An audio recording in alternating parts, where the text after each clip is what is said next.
नमस्कार। आज मैं जो कुंडली लेकर आया हूँ शुभ कुंडली की तरफ से, इस कुंडली में हम लोग देखेंगे शादी के कारक कि शादी में क्या अड़चनें आ सकती हैं। जो प्रश्न था वो शादी से रिलेटेड था और मैं आपको ये सिखाऊंगा कि शादी कैसे देखी जाती है, पार्टनरशिप कैसे देखी जाती है।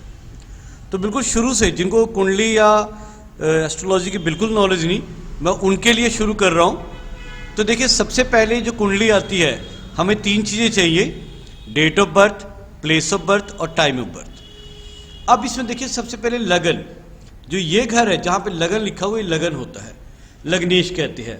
इससे हम क्या क्या देख सकते हैं? व्यक्ति का शरीर, रूप, सिर कैसा होगा, जन्म क्या होगा, वर्तमान समय कैसा चल रहा है, ये सब देखा जाता है। इसी तरह दूसरा घर से धन देखा जाता है, लेकिन अभी जो मैं बात कर रहा हूँ वो शादी से रिलेटेड। तो शादी के लिए क्या क्या देखेंगे हम लोग? कौन से घर देखेंगे? दूसरा घर, 7वां घर और 11वां घर। 7वां घर जो होता है वो प्राइमरी हाउस होता है शादी के लिए। और 7वें घर से और क्या क्या देख सकते हैं हम लोग? पार्टनरशिप, आपका बिजनेस, कि कोई व्यक्ति पूछता है कि मैं नौकरी करूं या बिजनेस, तो अगर वो बिजनेस करना चाहता है तो आप उसके 7वें घर को देखिए, सप्तम भाव को देखिए, सप्तमेश को देखिए, सप्तमेश पे किसकी दृष्टि पड़ रही है ये देखिए, और मैप देखिए। मैप क्या? महादशा, अंतरदशा और प्रत्यंतर दशा किसकी चल रही है, क्या वो फल देगा नहीं देगा, ये सब चीजें देखिए। इन सब से उसके बारे में बताया जा सकता है। तो शादी का जो प्राइमरी हाउस है या पार्टनरशिप का, या आप पूछते हैं हमारी पत्नी कैसी होगी, तो उसके लिए भी आप 7वां घर देखिए। दूसरा घर कुटुंब का होता है, परिवार का होता है, तो उसका परिवार के साथ रहेगा नहीं रहेगा, पत्नी साथ रहेगी, कितना साथ देगी, ये सब इससे देखिए। और 11वां घर, क्या उसकी इच्छाएं पूरी होगी? कई लोग होते हैं शादी हो जाती है लेकिन इच्छाएं पूरी नहीं होती, खुशी नहीं होती अपनी शादी से, तलाक नहीं होता, साथ रहते हैं लेकिन उसके बावजूद वो अपनी शादी से खुश नहीं रहते, तो उसका 11वां घर भी देखिए। अब कुछ पूछते भी लव मैरिज होगी या अरेंज मैरिज होगी, तो लव मैरिज के लिए आप उसके 5वें घर को देखिए। इस घर पे किसकी दृष्टि पड़ रही है, कौन कौन से ग्रह बैठे हैं। जैसे पंचमेश, अगर पंचम भाव का मालिक 7वें घर में बैठा है तो लव मैरिज के चांस बन जाते हैं। 8वां घर है, ये आपको दहेज का हिडन खजाना जिसके अनएक्सपेक्टेड, दहेज कोई एक्सपेक्टेड नहीं होता, तो ऐसी लॉटरी, सट्टा, अचानक पैसा आ जाना।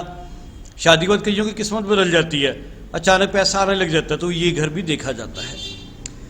अब आता है अलग अलग कॉम्बिनेशन होते हैं, हर चीज के लिए भी क्या फायदा होगा।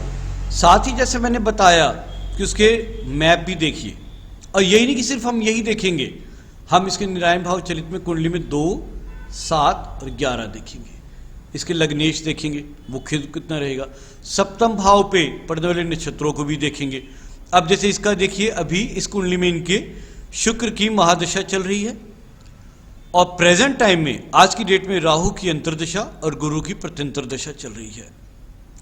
तो इन सब का भी इस पे फर्क पड़ेगा, अपनी अपनी ये सभी रिजल्ट भी देंगे।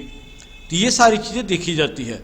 अब तो नेचर ऑफ प्लेनेट कैसे होंगे, हमारे प्लेनेट क्या फल देगा, कौन सा क्या फल मिलेगा।